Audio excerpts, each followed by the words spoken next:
Bismillahirrahmanirrahim. Assalamualaikum warahmatullahi wabarakatuh. Alhamdulillah wassalatu wassalamu ala Rasulillah wa ala alihi wa sahbihi wa man walah wa ba'd. Teman-teman, tanpa kecuali yang pertama kita mengawali dengan bersyukur kepada Allah Subhanahu wa taala yang telah memilih kita untuk berada di tempat ini guna mempelajari sebagian dari tuntunan agama kita.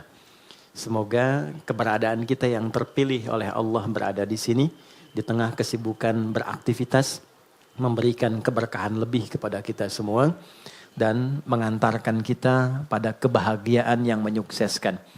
Itulah kuncinya kenapa di setiap pembuka itu seringkali ada keluar kata Alhamdulillah. Jadi secara psikologi ketika diteliti, syukur itu lebih sering menghadirkan kebahagiaan.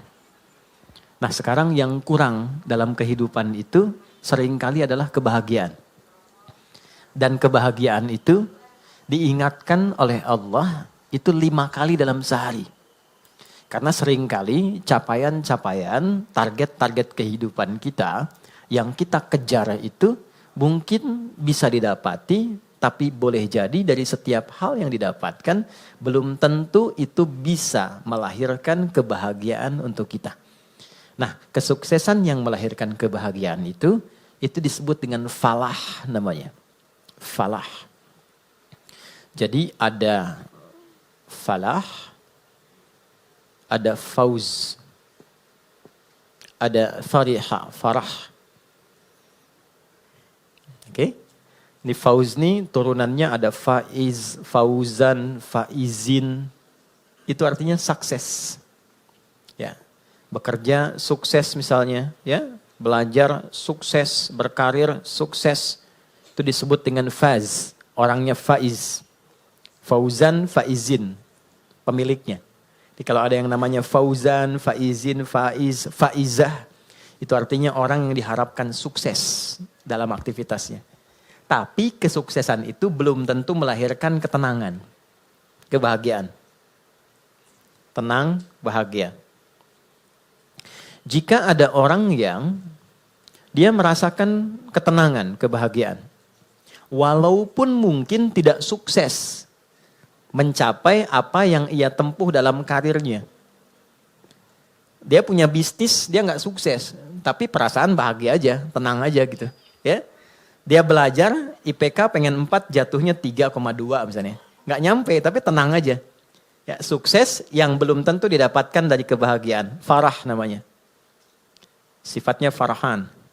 Farah Queen, jangan Muhammad Farhan. Itu. Ya, orang yang diharapkan bahagia dalam hidupnya. Walaupun belum tentu sukses. Oke, pilih mana? Kaya tapi gelisah atau miskin tapi tenang? Kaya tapi tenang, oke.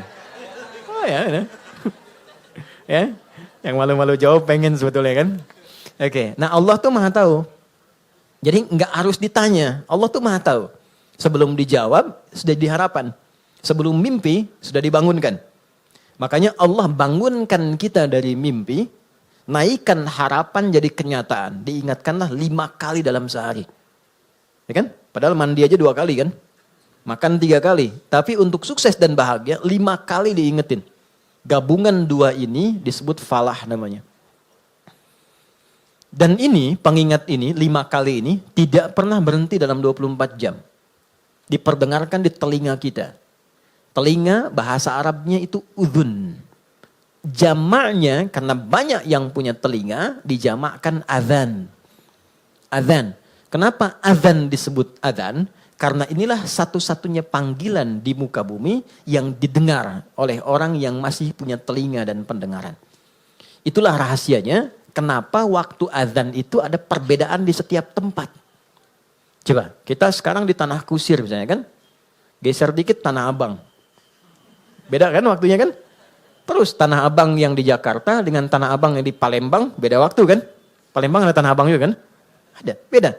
Terus kalau kita riset, itu semua tempat di bumi waktunya memiliki waktu khusus untuk adzan. Setiap tempat berbeda karena Allah mengizinkan lafaz adzan terdengar selama 24 jam di semua tempat. Dan cuma ini, di mana ada agama yang punya panggilan kesuksesan, kebahagiaan, panggilan ritual, intelektual, fisikal sekaligus, diingatkan 24 jam dalam sehari. Dan ini pasti bukan buatan manusia, karena nggak ada satupun manusia membuat sebuah panggilan seperti ini. Mustahil. Nah, ini menunjukkan satu-satunya kebenaran risalah Islam. Tapi poinnya adalah substansinya bukan karena azannya. Allahu Akbar, Allahu Akbar. Oh, sholat nih. Ya. Poinnya bukan itunya. Sholat itu wasilahnya. Dari kata silah, terkoneksi dengan kuat. Yang tak terpisahkan. Kita kumpul sekarang, sifatnya disebut silah. Substansinya rahmat. Kasih sayang, berbagi. Ya. Digabungkan silah dengan rahmat jadi silaturahim. Silah itu artinya hubungan pertemuan yang menghubungkan sifat kasih yang dalam sehingga ketika berpisah itu masih ingat. Bukan saat kumpul. Ya, Mas Dude ketemu Mas Baim sekarang. Nyapa, senyum, wajar orangnya ada. Itu belum silaturahim. Nanti ketika terpisah masih ingat tuh. Masih mengingatkan, masih WA, masih doain. Ya, masih punya harapan yang bagus, gitu kan? Nah, itu namanya silaturahim. Jadi silaturahim itu nampaknya bukan saat kumpulnya, saat pisahnya. Nah, pertemuan ini melatih kita mengeluarkan aura-aura kebaikan yang terbawa saat kita berpisah. Itu poinnya. Ibadah yang melatih kita terkoneksi dengan Tuhan, dengan Allah, yang ketika kita selesai ibadah itu masih terhubung dan ingat dengan semua petunjuknya, itu disebut sholat namanya. Dari kata silah. Di sholat itu adalah wasilah untuk mengoneksikan kita dengan Allah yang punya segalanya. Yang punya akses Allah. Yang punya rizki Allah. Yang punya kelapangan Allah. Yang punya solusi Allah. Itulah yang menjadikan fitrah kita menyebut namanya saat punya kesulitan kan. Oke, saya sulit, saya telepon si fulan. Saya miss call si fulan, gak terangkat. Walaupun saya sering telepon dia, WA dia, bikin status tentang dia. Ketika punya kesulitan dia gak jawab. Yang terakhir harapannya siapa? Ya, miss call saya terhadap Allah. Khairai yarah. May ya'mal mithqala dzarratin khairai yarah. Maka diberikan, ya Allah gimana cara saya terkoneksi dengan engkau? Allah ajarkan lewat sholat. Nah, sholat itu hakikatnya adalah wasilah yang mengantarkan kita pada pemberian Allah. Pemberian itu 5 nanti. Makanya sholatnya kenapa 5 waktu. Karena 5 ini yang kita butuhkan dalam kehidupan. Dan puncak yang 5 ini adalah falah. Falah. Ketenangan kita butuhkan. Makanya di rumah tangga kan yang pertama tenang dulu, sakinah. Mawadah itu nyusul setelah sakinah. Mawadah itu kan harta yang berlimpah yang membuat kita nyaman beraktivitas. Ya kan? Mau jalan ada kendaraan, di rumah mau ke toilet nyaman, mau sholat enak, mau tidur enak, itu mawaddah namanya. Tapi mawaddah tanpa sakinah hampa. Dan sholat faidah pertamanya adalah melahirkan ketenangan. Makanya orang itu kalau sholat yang didapatkan pertama itu bukan jawaban doa, tapi tenang. Saya ulang ya, orang kalau sholat kan doa kan? Dalam ruku doa, dalam sujud doa, berdiri dia berdoa. Tapi yang Allah berikan pertama kali bukan jawaban doanya. Yang Allah berikan pertama kali adalah ketenangan yang dihunjamkan pada jiwanya. Makanya baru wudhu aja, aura kita sudah berbeda. Nanti baru berdiri ke tempat sholat saja, rasa sudah lain. Begitu mulai bertakbir, ketenangan hadir. Walaupun kadarnya beda-beda, tapi kita tidak bisa tolak bahwa ada ketenangan berbeda yang kita rasakan gelombangnya saat sholat yang tidak dirasakan di tempat lain. Ya, makanya tempat sholatnya disebut musolla. Musolla itu tempat sholat. Tapi nggak pakai hak di ujungnya ya. Ya, musolla, gini, musolla, gini, ya, atau tulisnya musalla, begini. Ya, kalau pakai hak, musollah begini, tempat orang disolatkan. Oh, oke. Anda bikin di sini musollah, tempat disolatkan tuh. Ya. Oke, musollah, tempat sujudnya, di situ kita sujud, kalau diperluas namanya masjid. Masjid itu tempat sholat, intinya kan begitu kan? Coba masuk masjid dengan masuk rumah sendiri, masuk masjid dengan masuk ruangan kerja, lain gak rasanya? Ada ketenangan tersendiri kan? Ya kan? Ada gelombang yang berbeda ya? Ya? Kenapa? Karena di dalamnya ada amalan pokok sholat. Tempatnya aja udah beda. Masuk tenang, sholat 2 rakaat, duduk, belum ngapa-ngapain. Bisa ngantuk Pak saking tenangnya. Tidur aja kan? Oke, itulah ketenangan yang Allah berikan pertama kali. Ya, kenapa kita sholat? Karena Allah menginginkan kebahagiaan lekat dalam hidup kita. Baru setelahnya 4 yang lain. Ada jawaban dari doa. Kalau benar sholatnya karena kita terkoneksi dengan yang punya segalanya, yang mustahil pun menurut manusia, itu tidak ada batas menurut Allah. Ya, tidak ada batas menurut Allah. Banyak kisah viral dalam Al-Quran tentang permohonan yang dipanjatkan dalam sholat untuk mengabulkan persoalan-persoalan yang rumit menurut manusia. Contoh, Nabi Zakaria, pernah dengar ya? Baik ya? Nabi Zakaria, istrinya namanya Eliasobat. Dalam bahasa Latin disebut Elizabeth. Elizabeth itu nama genealogi ke atasnya Eliasobat, istrinya Nabi Zakaria. Adiknya dari Hannah. Hannah itu istrinya Imran. Imran dengan Hannah menikah, kemudian mengandung Hannah, Maryam. Dalam kandungan Imran meninggal. Nanti Hannah melahirkan Maryam, Maryam nanti Bunda Maria melahirkan Isa alaihissalam. Oke. Maryam punya tempat khusus untuk ibadah, diberi nama mihrab. Salatnya di situ. Salat di situ. Maka di dalam salat itu tempat menjadi berkah. Secara singkatnya Nabi Zakaria mencoba menunaikan salat di tempat itu. Dalam salatnya minta sama Allah berdoa. Doanya apa? Doa memohon supaya istrinya diberikan oleh Allah karunia bisa mengandung dan melahirkan keturunan. Maaf, vonisnya pada masa itu dipandang monofos dan mandul, tidak mungkin punya keturunan. Perhatikan, karena dalam sholat konektivitasnya pada Allah yang tidak punya batas dalam pemberian. Anda minta pada manusia punya keterbatasan. Maaf, pandangannya terbatas, semakin jauh tak terlihat. Pendengarannya terbatas, semakin frekuensinya tinggi atau paling rendah tidak terdengar. Akalnya pun terbatas. Maka jangan selalu semua hal harus rasional. Karena sepanjang punya sifat kemanusiaan pasti terbatas.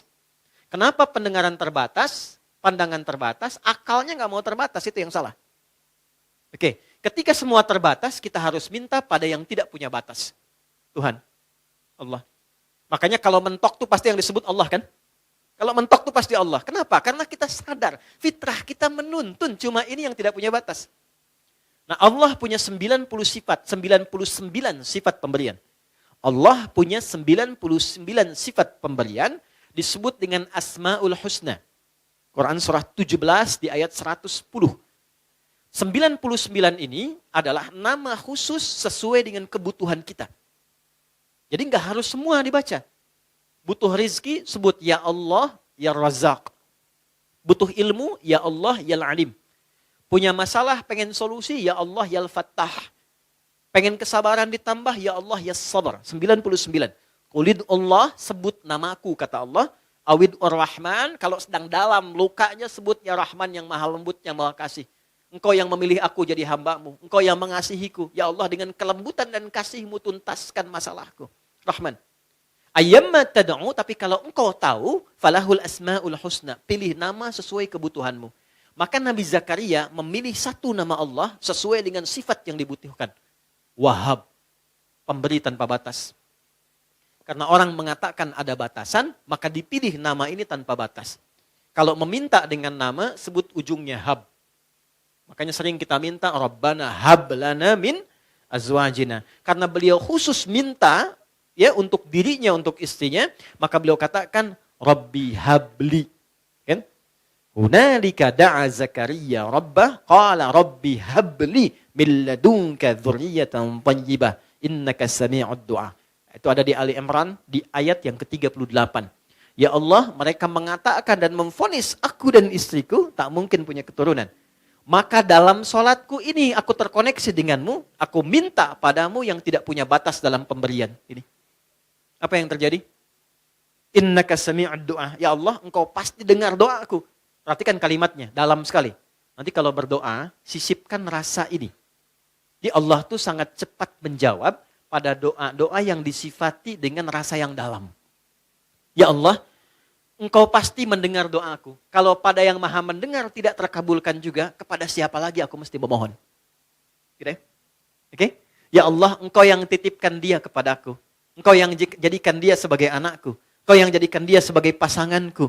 Engkau yang titipkan dia bukan kepada yang lain. Ya Allah, Engkau yang menciptakannya. Engkau yang mengarahkannya. Maka mohon dengan segala keagunganmu ya Allah, jadikan kami orang-orang yang Engkau ridhai. Rubah kami menjadi lebih baik, lebih lembut, lebih damai, lebih tenang. Kalau dengan permohonan dan air mata aku tumpahkan belum juga terkabul, maka tunjukkan kepadaku saat ini dengan cara apa lagi bisa aku memohon padamu.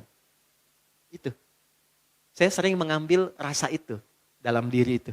Dan itu cepat, kadang-kadang belum minta sudah diberikan. Ya. Dan di Quran banyak, apa yang terjadi? Fanadatul malaika, kalau doanya benar, turun malaikat langsung menyampaikan. Wa huwa qa'imu yusalli fil mihrab, sedangkan beliau masih terkoneksi dalam sholatnya.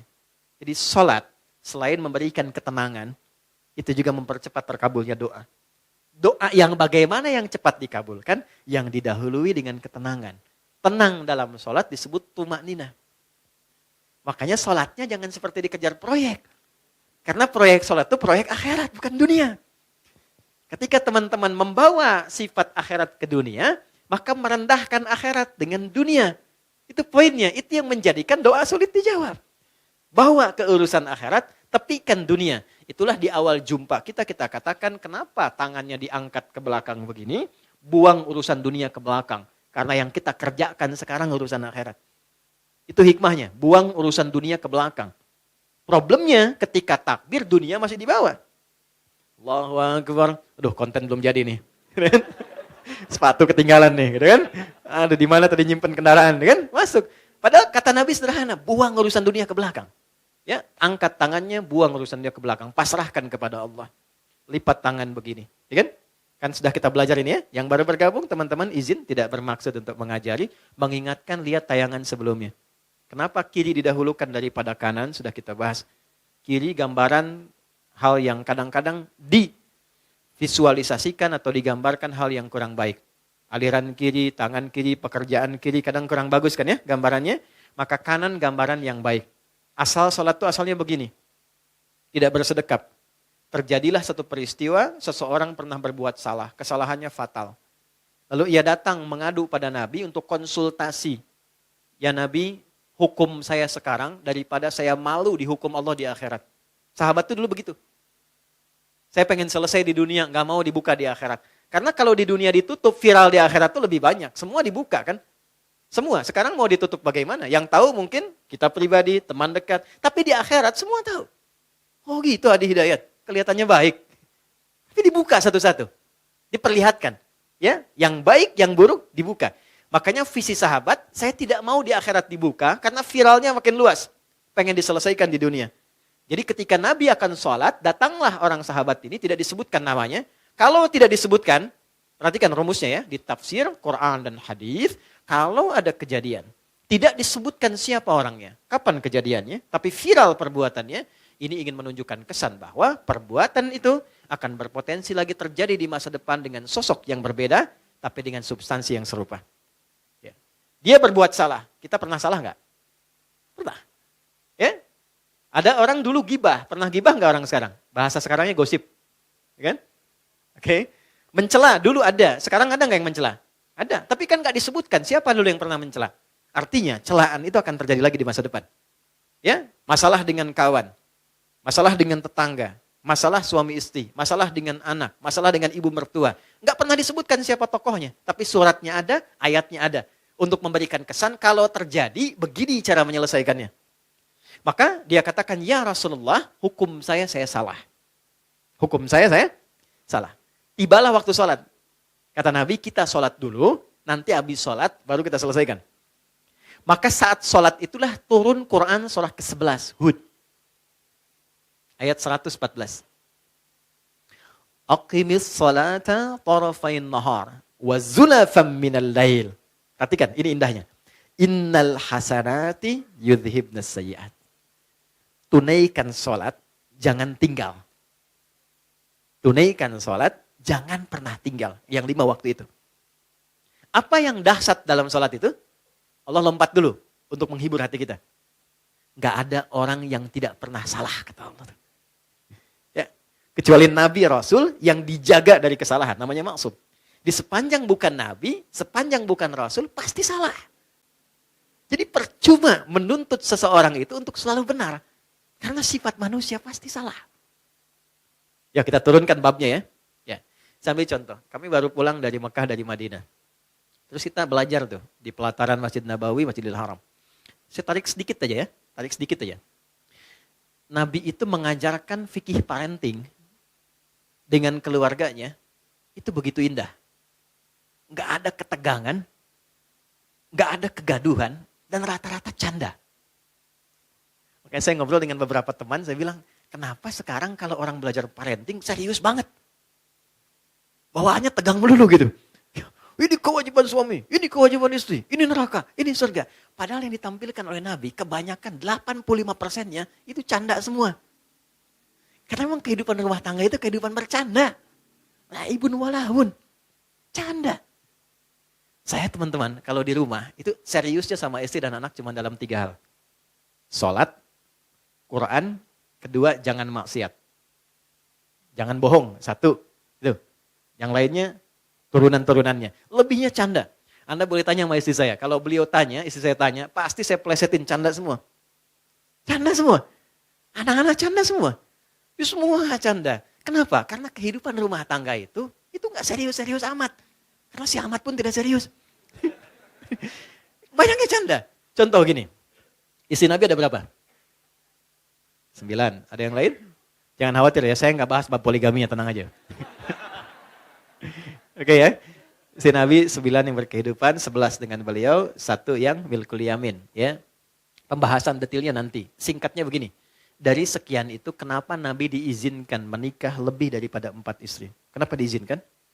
Saya sering sampaikan. Maaf ini rahasianya teman-teman. Karena seluruh istri Nabi itu mewakili semua karakter perempuan di muka bumi. Itu rahasianya. Jadi nanti ada yang suka mengajar, suka belajar dan mengajar, ikuti Sayyidah Aisyah. Ada yang suka fashion, ada perempuan suka fashion ada. Nanti modelnya Sayyidah Zainab. Ada yang suka bikin kue. Itu Sayyidah Saudah binti Zam'ah. Yang bikin kue ini usianya udah 70 tahun ke atas. Sepuh. Tapi nggak pernah Nabi masuk ke rumah beliau, ke kamar Sayyidah Saudah itu di samping Sayyidah Aisyah. Jadi kalau ini yang kubah hijau itu di atas ya. Kubah hijau ke bawah kan ada kamar ya. Ini kamar Sayyidah Aisyah, ini kamar Saudah binti Zam'ah. Sayyidah Saudah binti Zam'ah. Ini sudah sepuh. Hobinya bikin makanan. Nabi pulang, sedang bikin adonan tepung. Itu tepung adonannya dicolek oleh Nabi, kemudian dicolekkan di kedingnya dan ketawa bersama. Kalau bahasa kita tuh panggil sayang. Sayang apa kabar? Masih ketawa. Ya, kapan kakek nenek kita tuh panggil sayang pada pasangannya tuh? Anda bisa kebayang nggak? Jadi semua masuk ke rumah itu semua hiburan. Ada istri Nabi yang senang curhat, ada. Kalau ke rumah tuh cerita, kan? Ada hadis di Al-Bukhari panjang banget. Panjangnya itu cuma satu intinya. Suami mendengar curhat istri. Dan gak pernah dipotong, didengar aja. Karena tahu 8 jam ditinggal, 12 jam ditinggal itu pasti ada sesuatu yang dipendam. Jadi Nabi selesaikan dengan mendengar aja, gak pernah dipotong, dengerin ya terus. Ya, istri kan prinsipnya cuma satu. Ya, gak pernah menginginkan suami merasa benar. Gak pernah berharap begitu. Cuman tolong pahami, merasa bersalahlah sekali gitu ya. Gitu ya. Gak apa-apa, dengerin. Itu ada hadis di Al-Bukhari panjang, dengarkan. Jadi ternyata begitu keluar cerita itu, itulah sakinah. Tenang gitu. Nah itu fikih sederhana dan dalam dengar itu canda. Kadang dialog, kadang canda. Makanya kehidupannya itu yang harmoni yang kita dapatkan. Gak terlalu serius. Nah itu yang saya maksudkan, hal-hal yang kita bisa tampilkan dalam Al-Quran dan kuncinya di mana? Sholat. Makanya semua kisah viral dari istri Nabi itu selalu menyoroti sholatnya Nabi. Itu poinnya, di sholat tuh bikin tenang. Sholat bikin bahagia. Sholat bikin terkabulnya doa. Gitu. Bukan cuma es krim. Ustaz punya hadiah nanti. Boleh. Ini Ustaz punya hadiah. Oh, nih. Bulan nanti sama matahari sekalian. Ya. Ganti ya. Iya. Nanti sama Tante Bulan bilang sama Om Matahari sekalian.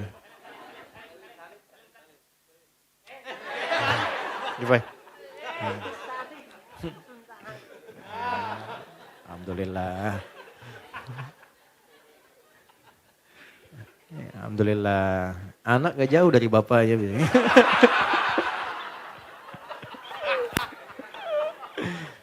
Insya Allah baik. Saya senang anak-anak. Sangat-sangat senang. Jadi saya tuh gak pernah komplain tentang anak-anak. Apa aja, kalau di kajian ada ini, enggak marah saya. Apa? Karena mereka belajarnya di situ. Itu poinnya. Tolong jangan marah sama anak. Pesan saya, jangan marah sama anak. Sederhana, karena mereka belum dihisab. Anda dihisab. Kan tidak lucu yang dihisab marah pada yang belum dihisab. Kan?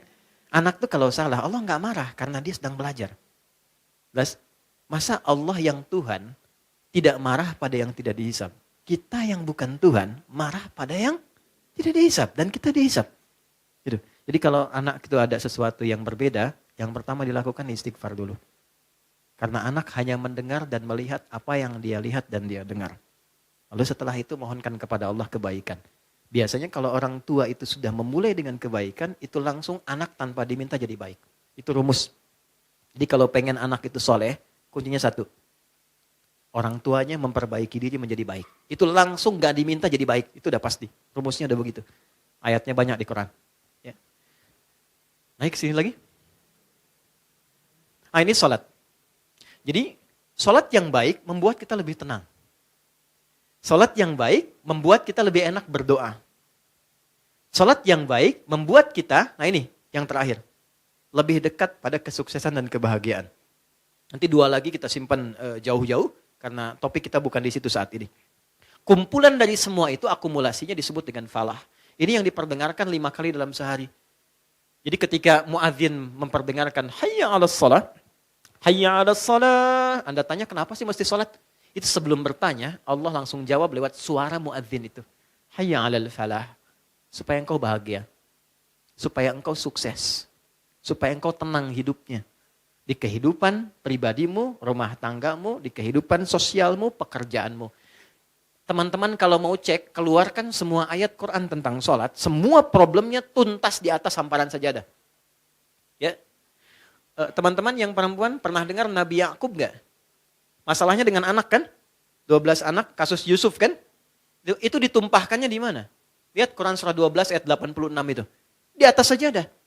Innama ashku bathi wa huzni ilallah. Aku tuh kalau punya masalah sedikit pun, yang aku tumpahkan, curhatnya, share-nya, tumpahkan di atas sajadahku, kata Nabi Yakub alaihissalam. Jadi begitu ditumpahkan, minimal ketenangan ada, walaupun solusi belum datang. Gak percaya silakan ya, punya proyek misalnya kan, belum jadi nih. Ada tantangan, ada problem, bawa lewat sholat, tumpahkan di atas sajadah. Begitu keluar air mata, ketenangan tiba. Jadi tenang itu mahal, walaupun proyeknya belum tuntas, tapi ketenangan ada. Nah dengan tenang itu ada kejernihan berpikir, kadang-kadang muncul ide baru dengan proyek yang baru yang menutup apa yang telah kita resapi sebelumnya. Di rumah tangga juga begitu. Kalau ada masalah, curhatnya Allah sudah bentangkan di Quran. Curhatkan kepadaku. Itu bahasa Quran. Karena yang paling aman itu yang ini. Yang menguasai kita. Tumpahkan ke sini. Minimal kalau belum datang solusi, ada ketenangan. Jadi lebih damai. Nanti kalau sudah damai, ditutup masalahnya dengan kita, walaupun belum selesai dengan orang lain. Tapi kita sudah tenang. Jadi kalau muncul masalah baru, sudah ada perisainya. Sudah tenang, sudah enak, sudah damai. Nanti solusi pelan-pelan akan dituntun. Jelas? Halo, kenapa sedih begini? Naik ya? Nah, ini poinnya. Nah pertanyaannya adalah, apakah semua orang yang sholat sudah mendapatkan poin ini? Dulu orang sholat dengan gerakan yang sama, bacaan yang sama, nabi yang sama, bacaan-bacaan ayat dan surat yang sama, mereka meraih apa yang dijanjikan oleh Allah dari semua manfaat sholat. Kita punya gerakan yang serupa, bacaan yang sama, Qur'annya sama, nabinya sama, hadisnya sama. Kenapa? Standar yang telah Allah tetapkan dalam Quran belum maksimal kita raih. Cuma 2 jawabannya seperti yang pernah kita ulas. 1, ini bahasa Quran. Kebanyakan orang yang sholat, 1, ini bahasa Quran, boleh jadi belum khusyuk dalam sholatnya. 2, boleh jadi sebagian dari orang yang sholat itu, ini poinnya, tidak paham, tidak mengerti apa yang dibaca dan dilakukan dalam sholatnya. Jadi hanya formalitas secara fikih saja. Fikih itu gini, fikih itu menggugurkan kewajiban. Jadi tidak ada tuntutan mesti paham dalam sholat. Kalau kita bacakan benar secara rukun, benar kemudian secara panduan, awal sampai akhir, keguguran dari kewajiban selesai. Artinya kewajiban selesai ditunaikan. Nggak ada dosa. Tapi kalau kita paham, kenapa mesti takbir? Kenapa kakinya begini? Kenapa tangannya begini? Kenapa doanya ini? Nanti dapat tambahan keberkahan namanya. Namanya hikmah. Hikmah dari sholat itulah yang menuntun kita mendapatkan poin-poin tadi.